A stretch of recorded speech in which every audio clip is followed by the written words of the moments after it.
구약 제가 가진 성경은 1020쪽에 해당이 됩니다.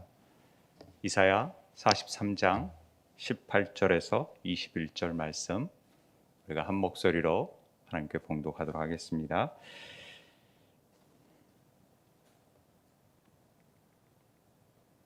다 찾으신 줄 알고 읽겠습니다. 시작. 너희는 이전 일을 기억하지 말며 옛날 일을 생각하지 말라. 보라, 내가 새 일을 행하리니 이제 나타낼 것이라. 너희가 그것을 알지 못하겠느냐? 반드시 내가 광야의 길을 사막의 강을 내리니 장차 들짐승 곧 승냥이와 타조도 나를 존경할 것은 내가 광야의 물을 사막의 강을 내어 내 백성 내가 택한 자에게 마시게 할 것임이라. 이 백성은 내가 나를 위하여 지었나니 나를 찬송하게 하려 함이니라. 아멘. 한 주간 이사야 말씀들을 늘 대하면서 굉장히 이렇게 우리가 한 절 한 절씩 장마다 한 절을 고르는데 굉장히 어떤 구절을 골라야 될지 모를 정도로 굉장히 이렇게 마음에 와닿는 말씀들이 많았습니다. 그런데 오늘 저는 이 한 주간에 이사야 43장 말씀을 다시 한번 예전에도 한번 전한 적이 있지만은 다시 한번 전하게 된 데에는 특별한 저에게는 이유가 있다고 생각을 합니다. 그래서 말씀을 좀 바꿔서 오늘 이 말씀을 전하게 되었습니다. 이사야는 남유다의 선지자로서 남유다의 멸망과 또 심판에 대해서 메시지를 선포합니다. 그리고 후반부에서는 그가 하나님의 회복, 메시아에 대한 예언을 하고 있다라는 것을 우리는 알 수 있습니다. 이사야는 성경 전체에 66장으로 되어 있듯이 성경 전체가 66권으로 되어 있잖아요. 그러니까 구약 39권, 신약 27권.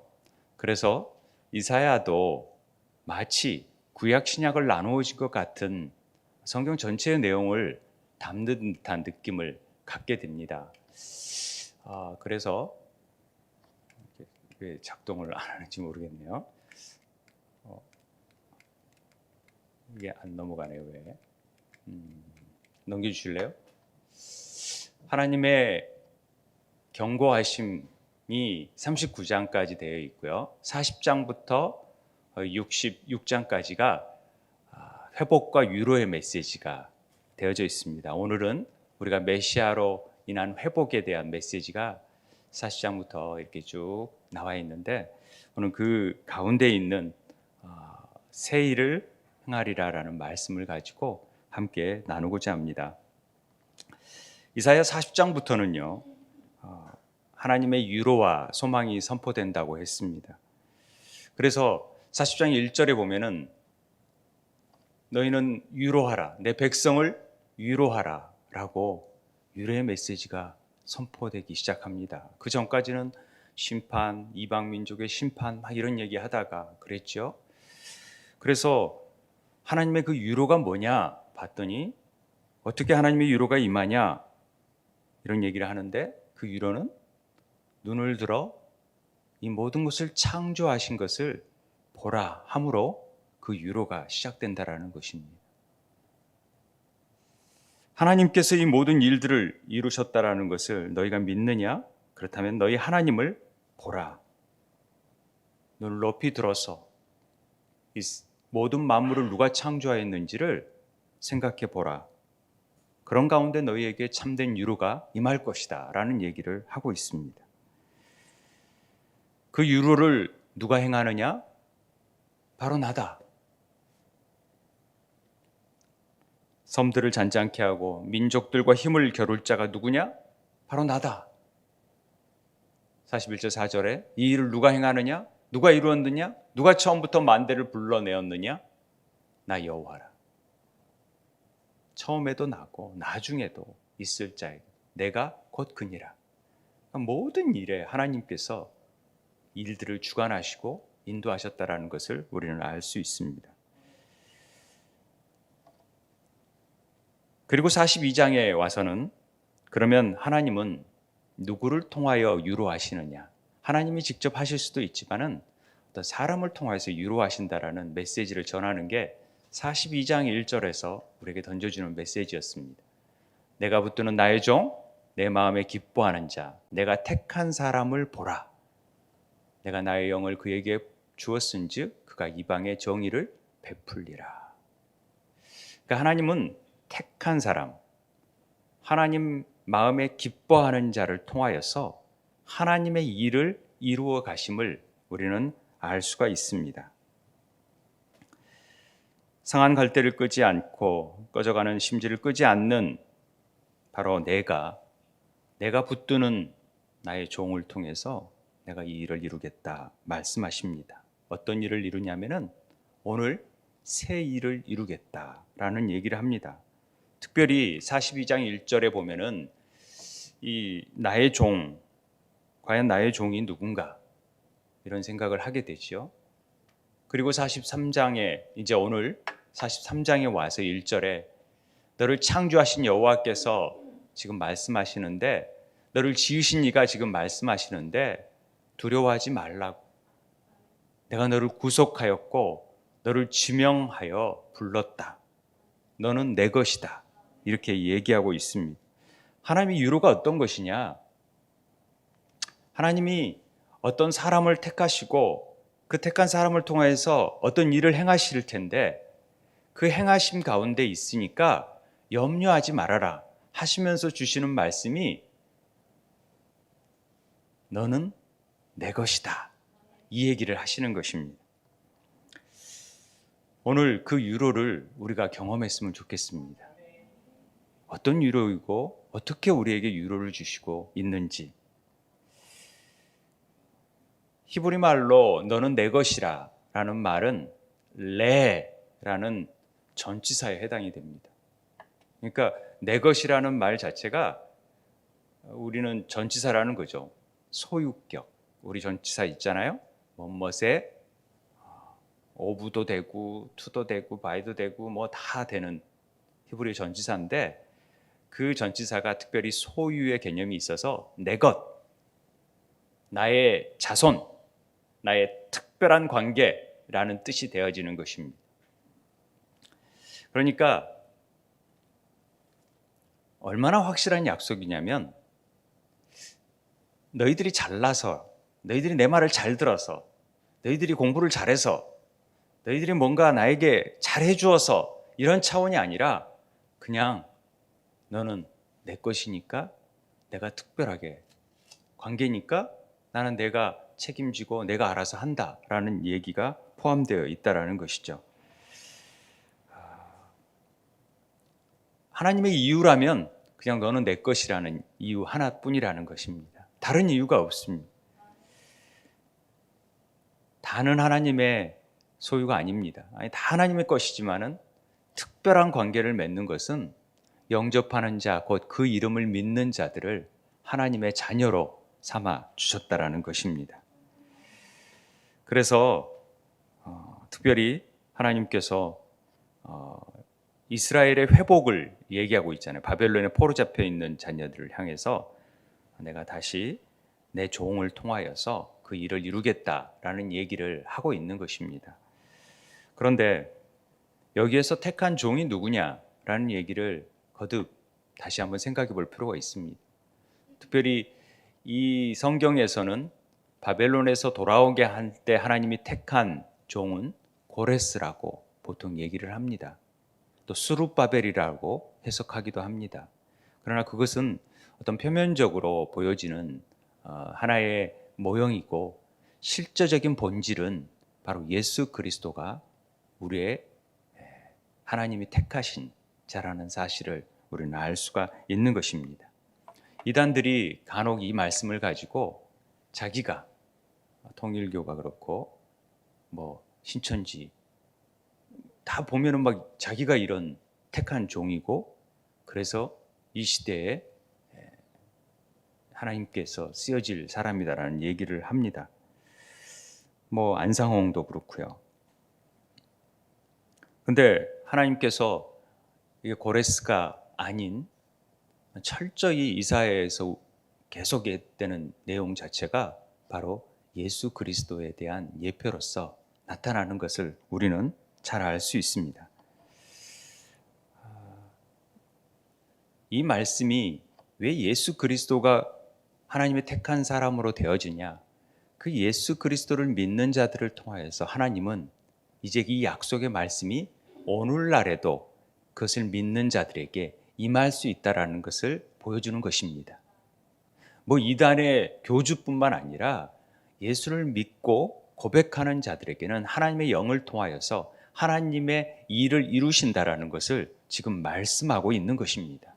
잘못 알아들으면 속는 것이죠. 하나님께서는 역사의 순간순간마다 하나님의 택한 자들을 통하여서 역사의 물줄기, 물꼬를 트고 이끌어 왔습니다. 그런데 그 이끌림 받는 사람이 중요한 게 아니라 궁극적으로 우리의 죄를 해결해 주실 분, 그 메시아를 사모하고 그분이 통하여서 허락되는 하나님의 영을 통하여 하나님은 일하신다라는 것을 우리에게 가르쳐 주고 있는 것입니다. 그래서 이사야 53장을 우리가 읽었듯이 보면은 예수 그리스도의 메시아의 고난에 대한 내용들이 마치 십자가의 사건을 보는 것처럼 나오지 않습니까? 뭐 고레스가 이런 일을 했겠습니까? 아니잖아요. 그런데 그가 마치 어린 양처럼 모든 고난을, 우리의 허물, 죄 때문에 그걸 다 감당하시고 십자가에서 다 이루어 버리신 것입니다. 그래서 이사야서를 종의 노래 이렇게 표현하고 있는 것입니다. 그 종의 노래를 통하여서 우리를 위로하시겠다라는 얘기가 바로 오늘의 메시지입니다. 구체적으로 우리가 그 내용을 살펴보자면 너희는 이전 일을 기억하지 말며 옛날 일을 생각하지 말라, 이런 얘기를 하고 있습니다. 우리는 이 말씀을 대하면서 좀 의아해하지요. 왜냐하면 구약의 전체 내용을 보면은 이 기억하다라는 자카르라는 말이 굉장히 많이 나옵니다. 주님께서는 모든 일에 내가 너희를 구원해낸 하나님이라는 것을 기억해, 잊지 마, 항상 이 얘기를 해왔기 때문에 그렇습니다. 신명기에서 애굽에서 종되었던 일과 내 하나님 여호와께서 너를 거기서 속량하신 것을 기억하라. 이러므로 내가 내게 이 일을 행하라 명령하노라. 이 얘기를 계속합니다. 시편에서도 주의 성도들아 여호와를 찬송하며 그 거룩함을 기억하며 감사하라. 그리고 이사야 46장에서도 너희는 옛적 일을 기억하라. 나는 하나님이라. 아니 43장에서는 기억하지 말라며요. 그런데 왜 갑자기 46장에서는 기억하라고 하시는지. 이 말은요, 충돌을 대는 말씀이 아니라 어떤 의미냐면은 기억하지 말라는 차원이 아니라 너희들이 이 일에 대해서 기억하지 못할 정도로 더 큰 일이 이루어질 것이라는 것들이 전제되어 있다라는 것입니다. 우리가 잘 알다시피 우리에게는 기억돼야 될 일들이 많이 있잖아요. 그런데 자주 잊어버리죠. 예를 들어서 교통사고를 났는데 다리가 부러졌어요. 그러면 의사가 이젠 다시는 못 걷습니다, 이런 말 들을 때 얼마나 실망스럽습니까? 그런데 하나님께서 기도 가운데 고쳐주셨어요. 그럼 얼마나 감사한 일이죠? 그렇게 감사하고 지내다가 잊어버리잖아요. 하나님을 기억하라 이렇게 말씀하시죠. 그런데 어느 날 보니까 건강검진을 했는데 뜻하지 않는 암 말기라는 판정을 받아요. 그래서 이제 남은 일생이 한 달 남았습니다. 시한부 선언을 받았다면은 여러분 어쩌시겠어요? 절망스럽고 괴롭고 힘들 거 아닙니까? 그럴 때 하나님이 내가 고쳐줄게 하심으로 고쳐주셨다 생각해 보세요. 그러면 예전에 다리 부러진 일들이 별로 생각나지 않겠지요. 그리고 그냥 이 일들이 너무 감사해서 이 일들이 더 깊게 가슴속에 남아있는 것 아닙니까? 마치 그러듯이 지금 그런 일들을 하시겠다라는 것입니다. 그런데 왜 기억하지 말라고 했을까요? 그 일이 뭔데요? 그 일을 보니까 이사야 43장 바로 앞에 있었던 내용이더라고요. 그 내용은 나 여호가 이같이 말하노라 바다 가운데 길을 큰 물 가운데 지름길을 내고 병거 말과 군대 용사들이 이끌어내어 그들을 일시에 엎드려주고 일어나지 못하게 했던 이런 사건이 뭐죠? 출애굽 사건 아닙니까? 이것을 그냥 예전 일들을 기억하지 말라는 것이죠. 아니 이런 일들은 분명히 기억하라고 했는데 기억하지 말라는 이유를 이제는 아시겠죠? 바로 이런 일이 기억나지 않을 만큼 놀라운 일들을 내가 더 행하겠다라는 하나님의 약속이 있는 것입니다. 그러니까 다 잊어버리라는 얘기가 아니라 그 생각나지 않을 정도로의 놀라운 일들이 펼쳐질 것이다 라는 얘기를 하고 있는 것입니다. 애굽에서 출애굽, 바벨론에서 다시 돌아오는 일들 자체가 놀라운 일이다. 그럼 놀라운 일이지요. 그런데 그것과 비교될 수 없는 일이 있다. 그것이 바로 불완전한 구원이 아닌 완전한 구원. 일시적인 구원이 아닌 영원한 구원을 이루시는 예수 그리스도가 오셔서 십자가에서 우리 죄를 다 도말하시고 다 이루어버리시고 승천하셔서 성령을 보내주시는 일이 더 놀라운 일이었다라는 것이죠. 그래서 다 잊어버리라. 잊어버려도 된다. 내가 어떤 일을 할 건지 아느냐? 그게 19절 내용입니다. 보라, 내가 새 일을 행할 것이다. 이렇게 말씀하고 있는 것입니다. 보라라는 말은 계속해서 보라라는 말이 나오는데 우리가 알잖아요. 보라는 말이 뭔지. 히브리어를 배우면서 hen, 보라, 이따 나오겠지만 제가 설명을 하겠습니다만은 보라, 내가 새 일을 행하리라. 누가 행한다고요? 내가, 여호와가 새 일을 행하겠다고 말씀합니다.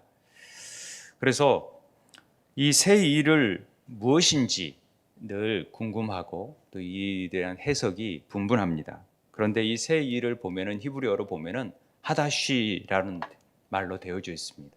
새로운, 신선하다, 회복하다, 수선하다라는 뜻인데요. 이 하다시라는 이 형용사뿐만 아니라 동사는 전혀 지금까지 있었던 방식이 아닌 새로운 차원의 일들로 회복하는, 새롭게 하는 일이 바로 하다시라는 말입니다. 이사야 42장 9절에서도 이 새 일에 대한 부분이 나옵니다. 보라, 예전에 예언한 일이 이미 이루어졌다. 이제 내가 새 일을 알리노라. 그 일이 시작되기 전이라도 너희에게 이르노라. 이미 시작되기 전인데도 알려주시는 거죠. 이미 예언은 이루어졌어요. 이것은 하나님의 시간대 안에서 이미 예정되어 있는 일이고 메시아를 보내기로 약속된 일이라는 것입니다. 그리고 새 일을 알려주겠다고 말씀하시는 거죠. 그리고 이사야 48장 6절에서도 이 새 일이 나옵니다. 너희가 들었으니 이 모든 것을 보라. 너희가 선전하지 아니하겠느냐. 이제부터 내가 새 일, 그것이 뭐라고요? 내가 알지 못했던 은비한 일. 새 일은 바로 알지 못했던 은밀하고 비밀한 일을 내게 듣게 하노니 라고 얘기가 나옵니다. 새 일은 우리가 전혀 알 수 없었던 일이고 경험해 보지 못했던 일이라는 것입니다. 그 일이 뭐냐? 그냥 광야에 아까 얘기한 대로 새 일이 뭐냐 봤더니 광야의 길을 사막의 강을 내고 이 물을 마시게 하는 일이 새 일이래요. 이게 새 일처럼 여겨집니까? 예전에 출애굽할 때도 다 광야의 길을 내고 또 사막의 강을 내서 물을 마시게 다 하신 분이 우리 하나님이신데 왜 이 일이 새 일이라고 하는 것이죠? 은밀하고 비밀한 일이라고 했는데, 그런데 이 물을 마시게 한다라는 일을 우리가 그냥 표면적으로만 생각할 게 아니라 더 깊게 생각해 보면은 이사야 55장에서 그 부분을 더 명확하게 얘기합니다. 오호라 너희 모든 목마른 자들아 물로 나아오라. 그래서 돈 없이 값 없이 와서 포도주와 젖을 다 사라는 거죠. 이게 뭔 내용입니까? 하나님께서 예수 그리스도를 메시아를 예비하심으로 말미암아 구원자를 예비하심으로 말미암아 우리에게 모든 죄를 다 해결하시고 다시 성령을 보내심으로 말미암아 우리 배에 생수가 흘러 넘칠 수 있도록 성령의 전이 되게 하시겠다라는 약속의 말씀인 것입니다. 그래서 요한복음에서 예수님께서 누구든지 목마르거든 내게로 와서 마시라 라는 얘기를 거듭하고 있는 것입니다. 우리는 삶의 기적들을 많이 요구합니다. 예를 들어서 홍해가 갈라지는 사건들, 그리고 반석에서 물을 내는 일들, 병이 고쳐지는 일들, 이런 일들 보면은 너무 흥분하고 좋아하는데 성령님이 우리에게 오시는 일에 대해서는 흥분하지 않습니다. 이게 얼마나 놀라운 일인지를 별로 무감각하게 여깁니다. 그리고 또 다른 기적을 찾아 헤맵니다. 성령께서 오셔서 우리 삶과 함께 동행하시고 임마누엘 하셔서 늘 우리에게 가르쳐 주시고 인도하시는 우리의 스승이 되셔서 이끌어 가시는 것들을 우리는 너무 가볍게 여긴다라는 것입니다. 이게 엄청난 새로운 일인데도 우리가 이 일을 간과한다라는 것이죠. 하나님은 이 물을 내가 백성, 내가 택한 자에게 마시게 한다라고 말씀합니다. 그래서 다 모든 사람들이 존경하게 되어지는 거죠. 이런 놀라운 일들을 보세요. 만세전에 하나님께서 우리에게 예정하신 뜻 가운데에서 우리를 택하시고 지명하셔서 하나님의 자녀가 되게 하시는 것입니다. 그리고 성령을 부어주세요.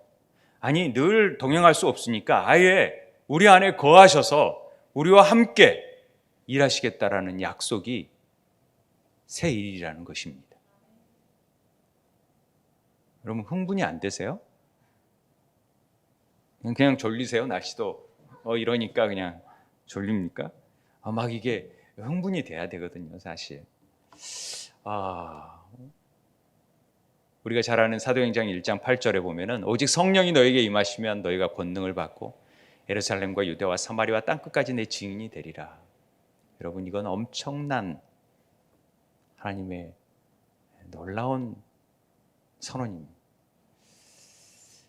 성령이 임하지 않으면 우리에게는 아무것도 할 수가 없습니다.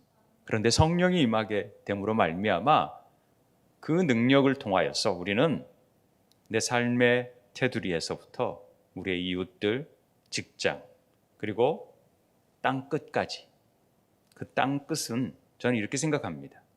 믿지 않는 자들뿐만 아니라 다음 세대에게 복음을 미치는 일들까지 우리는 증인된 삶을 살아야 한다는 것입니다. 제가 새 일에 대한 부분을 다시 강조하는 이유는 바로 여기에 있습니다. 계속해서 새 일을 하나님께서 제게 주셨을 때 제가 자꾸만 예전의 일들을 기억해내면서 그래 하나님 이 일 내게 하라 하셨지라는 생각을 하게 되어서 그렇습니다. 하나님은 새 일을 성령을 통해서 하나님이 행하신 일이다. 그리고 우리는 새로운 피조물이기 때문에 새 일을 할 것이다 라는 얘기를 하는 것입니다. 그런즉 누구든지 그리스도 안에 있으면 새로운 피조물이기 때문에 그렇습니다. 이전 건 지나갔고 보라 새 것이 되었다. 우리는 그리스도 안에 있으면 새로운 피조물로서 새 술을 새 포도주에 넣어야 될 책임이 우리에게 있는 것입니다. 그래서 우리는 사단의 권세에서 주님이 우리를 출애굽하셔서 우리를 건져주시고 하나님의 자녀가 되게 하신 거예요. 사망에서 생명으로 옮겨져 버리신 것입니다. 본중 권세 잡은 자를 따르다가 이제는 예수님의 제자가 되고 하나님의 자녀가 되어져서 이제는 하나님 것이 되어지고 하나님이 지명하여 부르셨고 하나님이 택하셨어. 이제 하나님이 그 영을 주어졌기 때문에 하나님의 일을 행하는 자로 세워져 가야 되는 것입니다. 이것이 새 일이라고 말씀해 주고 있는 것입니다. 그 새 일을 하게 되면은 그게 얼마나 놀라운 일인지 보세요. 요한복음 14장 12절 우리 한번 다 같이 읽을까요? 자, 시작. 눈을 뜨시고 시작. 내가 진실로 진실로 너희에게 이르노니 나를 믿는 자는 내가 하는 일을 그도 할 것이요 또한 그보다 큰 일도 하리니 이는 내가 아버지께로 감이니라. 아멘. 다음 주부터는 이렇게 예배 드리고 싶어도 못 드려요. 그러니까 사모하는 마음으로 집중했으면 좋겠어요. 내가 하는 일도 한다라는 것은 예수님이 하는 일을 우리가 행할 수 있다라는 거고, 더 놀라운 것은 그보다 더 큰 일도 행할 수 있다라는 것입니다. 여러분 믿으세요? 이게 성령을 보내심으로 이 일이 가능해진 거예요. 그래서 우리에게는 이 새 일을 행할 수 있는 일이 됩니다. 예수님은 다음 세대까지 신경을 많이 못 쓰셨잖아요. 그런데 우리는 다음 세대까지 더 큰 일을 행할 수 있다라는 것 아닙니까? 이게 얼마나 놀라운 일인지. 제가 설교 시간에 제 간증이나 이런 것들을 안 하는데 제가 죄송스러운 표현이지만 좀 하도록 하겠습니다. 왜냐하면 이게 주제와 연관이 되어 있기 때문에. 우리 교회 건물 이름이 뭔지 아세요? 네? 네, 맞아요. 세일의 집이에요. 왜 세일의 집일까? 궁금하지 않으세요? 들으신 분들은 많이 알지만 처음 본 사람들은 뭐야, 왜 교회지 왜 세일의 집일까? 이런 말을 하시는 분들이 있을 거라는 생각이 들어요.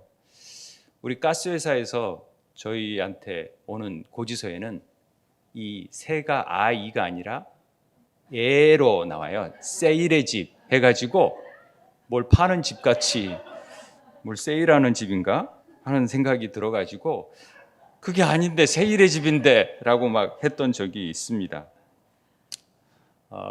예전에 제가 신학교 다닐 때 하나님께서 너는 세일의 집을 할 것이다 말씀해 주셨어요. 이게 뭐지? 제가 그때 그 말씀을 듣고 별로 신경을 많이 안 썼어요. 그런데 그런 게 있잖아요. 절대 잊혀지지 않는 거. 그 말이. 그래서 늘 신경이 쓰였어요. 교회면 교회지 뭔 세일의 집을 하나? 집을 하면은 보통 우리 고아원이나 이런 무슨 집 그렇게 표현하지 교회라고 표현해야 되는데 왜 나는 세일의 집을 한다 그러지? 굉장히 제가 볼 때는 촌스러웠어요. 그 이름이. 지금은 이제 많이 들으니까 좀 괜찮은데 처음에 제가 들을 때는 좀 그랬어요. 그런데도 시간이 지나면서 이게 참 이렇게 가슴속에 남아 있었죠. 그런데 2012년인가요? 하나님께서 교회가 갑자기 어려움에 처했어요. 담임 목사님이 없었어요. 그럴 때 부목사들 보고 교회 폐회를 정하래요. 새로운 임시 목사님 오셔가지고. 그럴 때 제가 이 이사야 43장의 말씀을 통해서 교회 회복에 대한 바람으로 이걸 제안을 했고 이게 택해졌어요. 그래서 그때 그 교회, 제가 섬기던 교회의 표어가 새 일을 행하리라 였었습니다. 제 마음 안에는 하나님이 주셨던 말씀도 있고 그래서 새로운 담임 목사님이 오시고 새로운 교회가 되어져서 회복이 되어져서 빨리 하나님의 일이 이루어졌으면 좋겠다라는 마음으로 사실 교회 표어를 이렇게 정했었어요. 초에 그러니까 그 11년 연말에 정해놓고 12월 초에 됐는데 교회가 더 어려워졌었어요. 그러는 바람에 제가 6월 달에 교회를 사임을 했었죠. 그리고 이제 많은 청빙을 교회에서 이것저것을 받고 설교를 하고 또 지방에 있는 데에서 이렇게 설교를 하고 올라오는데 아내가 개척하자는 얘기를 했었어요. 아마 생각이 있었겠죠. 그런데 개척하자는 말을 했을 때 제게는 하나님께서 이런 일을 시작하시는구나. 새로운 일을 시작하시는구나. 이런 기대감이 있었고 그래서 개척하기로 했어요. 그래서 이름을 지어야 되는데 세일의 집이라고 짓기는 제가 너무 그런 거예요. 그래서 세움교회라고 짓고 제가 처음에 받았던 말씀이 세우는 자였기 때문에 세움교회라고 짓고 이게 늘 마음에 걸리는 거예요. 그래서 우리 초창기 개척 멤버들은 기억하실지 모르겠지만 제가 교회 3층 밖에 건물은 세움교회지만은 바깥에 게시판에다가 세일의 집이라고 프린트해서 붙여놨어요. 그건 제가 하나님께 대한 그 말씀에 대해서 이루시는 하나님의 어떤 소망 이런 것들을 담고 사실은 거기에다 적어놨던 것이죠. 그러면서 교회 개척을 시작을 했는데 2016년에 이제 휴스턴에 갔다가 거기서 이제 휴스턴 가정교회를 제가 알고 또 2017년도에 왔는데 아는 부목사님들이 좋은 세미나가 있으니까 신청을 막 하라 그래서 억지로 그냥 한 게 열린문교회 가정교회 세미나에 있었습니다. 거기서 가정교회를 통해서 하우스처치잖아요. 휴스턴의 교회 이름이 하우스처치였었어요. 그래서 집이네. 가정집에서 이런 목장을 하고 교회를 이루어 간다네. 이건 하나님께서 나를 계속 그쪽으로 이끌어 가시게끔 가정교회를 할 수 있도록 만들어 가시네. 막 이러면서 제가 이제 나들목교회 김영구 목사님 통해서 가정교회를 또 소개받았고 제가 셀을 전공을 했었고요. 일반 대학원에서는 셀 전공을 했었고 그러다 보니까 이 가정교회에 대해서 좀 알고 있었던 부분이 있었는데 이 집이라는 부분이 되게 가슴에 와닿았어요. 그래서 하나님께서 이거 하라는 거구나. 그래서 세일의 집에 대한 소망을 품고 가정이 하나님의 교회구나. 그래서 하나님이 저보고 개척하라는 얘기를 또 하시는구나. 저 개척교회인데 개척하라 하시는 말씀이 있어서 그게 뭐지? 하고 있었는데 우리 목장이 교회구나 라고 하면서 그 개척에 대한 소망을 그 말씀을 이해하기 시작했습니다. 그런데 그러면서 하나님께서 그 말씀을 읽어가면서 주셨던 비전이 뭐였냐면 이 다음 세대들이 말씀에 다 빼앗겨 버렸다라는 것이죠. 그래서 다음 세대들을 말씀으로 세워라. 다시 탈취해와라. 집에서 잘 기른 318명의 군사를 통해서 빼앗겼던 자녀들을 아브라함이 집에서 기른 군대를 가지고 다시 찾아와라. 이런 말씀을 막 주셔서 그래 학교를 세워야 되겠다. 다음 세대를 살리려면 학교를 세워야지. 이런 마음으로 개척교회 하면서 여기저기를 돌아다니기 시작했어요. 그리고 봤던 땅이 어디냐면 돈이 한 푼도 없었어요. 여기 토이스토리 땅이었었어요. 하나님 저 땅 주세요. 땅 받기를 하고 아내랑 시간 나면 와가지고 땅 받기 하면서 기도했었어요. 근데 팔렸대요. 너무 실망이 되는 거예요. 너무 좋은 땅이었는데. 그래서 또 다시 하나님 기도하기 시작할 때 여기 땅도 있다는 거예요. 리치 부동산에서. 그래서 이 땅을 받고 이 땅을 놓고 또 기도했었어요. 하나님 저런 땅은 너무 큰데 감당할 수도 없는데 기도하는 중에 있었는데 그에 갑자기 저희 누님들이 찾아오셔가지고 땅을 사고 싶다고. 그래서 산 게 여기 땅이에요. 오자마자 비가 그토록 와가지고 이거 땅 보여줘도 좀 그러겠다라고 했는데 딱 차에 내리자마자 비가 멈추고 햇빛이 여기 부분을 거짓말이 아닙니다. 그 구름 사이에서 햇빛이 이 부분만 쫙 비쳤어요. 그리고 다 너무 좋다고 바로 계약을 하겠다는 거예요. 그러기 위해서 땅이 구입이 되고 우리가 가정교회 하면서 우리 모여 살면 참 좋겠다라는 생각을 몇몇 분들이 하게 되고 그래서 정말이지 정말이지 해가지고 제가 누님과 얘기를 해서 우리가 좀 땅을 잘 활용하고 이렇게 해서 그냥 농지로 버려진 땅이니까 하면 좋겠다 해가지고 이 일이 시작이 된 겁니다. 그럴 때 그 땅을 사기 바로 전에 어떤 일이 있었냐면 2017년 7월 18일 제가 잊지도 않아요. 10월 달에 땅은 다 지급을 샀고요. 3개월 전에 막 땅을 보러 다니고 아내랑 몇 번 얘기를 하고 막 그러는 가운데 딸아이가 한동대를 그해 졸업을 했는데 졸업하고 별로 친하지도 않은 친구한테서 문자가 왔대요. 카톡이. 그 카톡 내용이 이거였습니다. 안 보이시지만 하영아 꿈에서 네가 나왔어.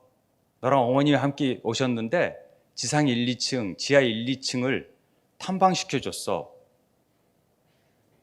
큰 회사 같은 미국 건물이었어. 실제로 집안에 1층 저 끝에서 가보니까 회사가 있어. 회사하고 집이 붙어 있어. 근데 회사 이름은 가든 파이브야. 파이브가 무슨 뜻이냐고 물어봤더니 모인다는 의미를 가졌대. 그 회사 업종이 뭐냐고 봤더니 유아교육이었어. 이런 글을 저한테 보내왔어요. 제가 그 캡처해서 가지고 있는데 그래서 너무 깜짝 놀랐던 거죠, 아내랑. 새벽 기도를 가서. 그래서 새벽 기도 때 기도를 하면서 이거 더 자세하게 좀 친구한테 물어봐라. 왜 이런 꿈을 꾸게 됐는지 처음부터. 그래서 그 친구가 그 그림의 모양이며 이런 것들을 인터넷에 찾아가지고 그대로 해서 보내왔어요. 저는 이게 또 다른 응답으로, 저만 받았던 말씀이 아닌 또 다른 응답으로 받았어요. 그래가지고 하나님이 일하시기 시작하시는구나. 그럼 난 준비해야지. 그러고 있을 때 누님이 땅 사고로 왔고 이 일이 하나님의 또 다른 사인인 줄 알고 그리고 모여 살자고 얘기하고 막 그래서 이 일이 진행돼가지고 결국은 2018년에 저희가 기공식을 추수감사주일 때 기공식을 해서 오늘 이 건물이 있게 된 겁니다. 이 파이브라는 말은 우리가 히브리어를 배울 때 뭐라 그랬어요? 게마트리아 히브리 글자의 5번째 글자가 해라는 글자인데 이 뜻은 뭐냐면 보라라는 뜻이에요. 보라. 찬양, 예배, 계시, 호흡, 그 다음에 생기, 성령님을 뜻하는 글자예요. 그래서 요드 해, 바브 요 해, 이게 여호와, 이 이름이 야훼의 이름이 이 의미라는 것들도 우리가 배웠던 거 아닙니까?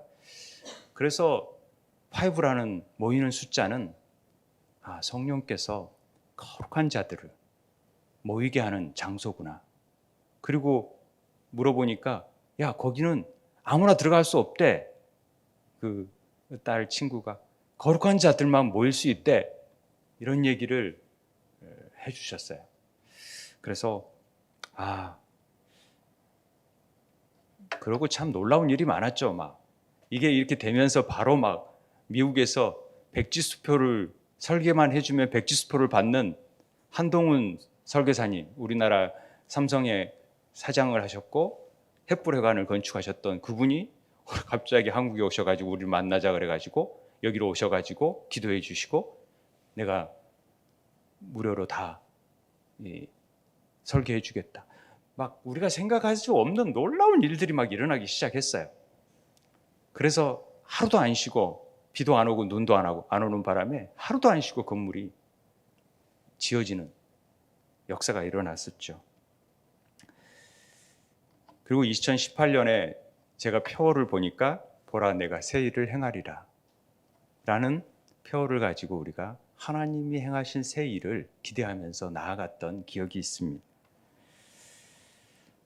정말 돈 한 푼 없이 80억 이상이 되는 건물을 우리가 짓게 된 거예요. 이건 옛날에 개척했던 것과는 비교할 수 없는 하나님의 또 다른 은혜가 있어서 그게 생각이 안 날 정도로 더 큰 은혜가 막 펼쳐지는 거예요. 그런데요, 저는 여기서 머물지 않고 그 새 일은 계속 진행 중이다. 제 이름이 진행이잖아요. 계속 진행 중일 것이다 라는 말씀이 이렇게 생각이 들었어요. 그래서 앞으로의 우리 같은 교회, 아무것도 없던 교회가 이런 일들을 하면은 800억짜리, 아니 숫자로 해서 죄송합니다만은 그런 건물 짓지 않겠습니까? 우리 자녀들을 양육하는데, 하나님의 학교를 세우는데, 다음 세대를 세우는데 그건 못 하겠습니까? 저는 이루라고 믿습니다. 하나님이 제게 주신 비전이라고 믿고 있기 때문에 믿는다는데 어떡할 겁니까? 제가 그렇습니다. 저희 교회에게는 특별히 다음 세대를 살리라는 사명을 주셨습니다. 저는 이 일이 새 일이라고 믿습니다. 마지막입니다. 이 백성은 내가 나를 위하여 지었나니 나를 찬송하게 하려 함이라. 우리 삶을 통해서 우리는 주님을 찬송해야 되는 자입니다. 하나님이 우리를 구원하신 목적이 무엇인가요? 하나님 영광 받기 위해서. 그래서 하나님 찬송이 되기 위해서.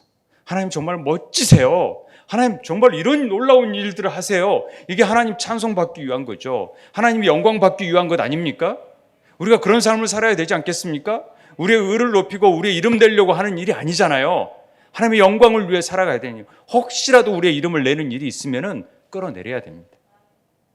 그리고 하나님이 영광 받는 일이 돼야 됩니다. 이사야 43장 7절에 내 이름으로 불려지는 모든 자 곧 내가 내 영광을 위해 창조한 자를 오게 하라. 그를 내가 지었고 그를 내가 만들었. 저는 이곳에 하나님의 영광을 위해 창조한 자가 모였다고 생각합니다. 그 모이는 수가 5다. 구원의 수입니다. 완전 수의 반이지만은 약속의 수입니다. 그래서 153 오병이어 기적 5자가 다 들어가 있는 거예요. 구원의 숫자이기 때문에. 그래서 이 세일의 집을 통하여서 하나님의 구원 사역이 저는 펼쳐질 거라고 확신합니다. 그래서 우리는 그 하나님의 영광을 돌리고 하나님을 찬미하는 제사를 드려야 될 거라고 저는 믿습니다. 이것이 새 노래입니다. 새 일입니다. 각자에게만 저는 사명이 있을 거라고 생각합니다. 그러나 우리 공동체의 사명은 이런 거기 때문에 그 사명과 여러분들에게 임한 소명이 함께 어우러져서 하나님의 영광을 드러내는 삶이 되기를 바랍니다. 제가 좋아하는 말씀 에베소서 1장 3절 6절을 한번 이 이사야 말씀하고 비교하면서 한번 보세요. 찬송하리로다 하나님 곧 우리 주 예수 그리스도의 아버지께서 그리스도 안에서 하늘에 속한 모든 신령한 복을 우리에게 주시되 곧 창세 전에 그리스도 안에서 우리를 택하셨다라는 거죠. 우리를 사랑 안에서 그 앞에 거룩하고 흠이 없게 하시려고 그의 기쁘신 뜻대로 우리를 예정하사 예수 그리스도로 말미암아 자기의 아들들이 되게 하신 거예요. 너는 내 것이다. 내가 너를 지명하여 불렀다. 이는 그가 사랑하는 자 안에서 우리에게 거저 주시는 바 그의 은혜의 영광을 찬송하게 하려고. 너를 부른 목적이 내 영광을 드러내고 나를 찬송하게 하려고 한 것이다 라는 일의 확증으로 보여주는 것이죠. 그리고 제가 좋아하는 우리가 기도해야 될 내용이 바울이 어떤 얘기를 하냐면 우리 주 예수 그리스도의 하나님 영광의 아버지께서 지혜와 계시의 영을 너희에게 주사 하나님을 알게 하시기를 원한다. 하나님이 어떤 분이시고 어떤 일을 행하시는지 그리고 하나님의 소망이 뭔지 이걸 알게 하기를 원한다. 제발 너희의 마음의 눈을 밝혀서 하나님이 왜 너희를 이곳에 부르셨는지 그 소망이 무엇이고 그리고 지금 너희 안에 그 하나님의 그 어마어마한 기업의 영광의 풍성함이 뭔지 하나님의 능력으로 역사하실 그 능력의 지극히 크심이 어떠한지 알게 되기를 원한다. 제발 뭐 돈이니 뭐니 이런 거 원하지 말고 성령 모든 것을 가지신 다이너마이트 같은 하나님의 능력이 여러분 삶 가운데 임하여져서 그 성령과 동행하고 성령의 능력을 통하여서 새 일을 이룰 수 있는 우리 세움의 지체들 되기를 주의 이름으로 축원드립니다. 지금 힘들고 어려울지라도 하나님은 반드시 회복하실 것입니다. 왜냐하면 우리가 하나님 자녀잖아요. 여러분의 삶을 통하여 하나님은 영광 받기를 원하십니다. 하나님 멋지십니다. 우리 찬양하는 삶이 되기를 바랍니다. 우리 함께 기도하기를 원합니다.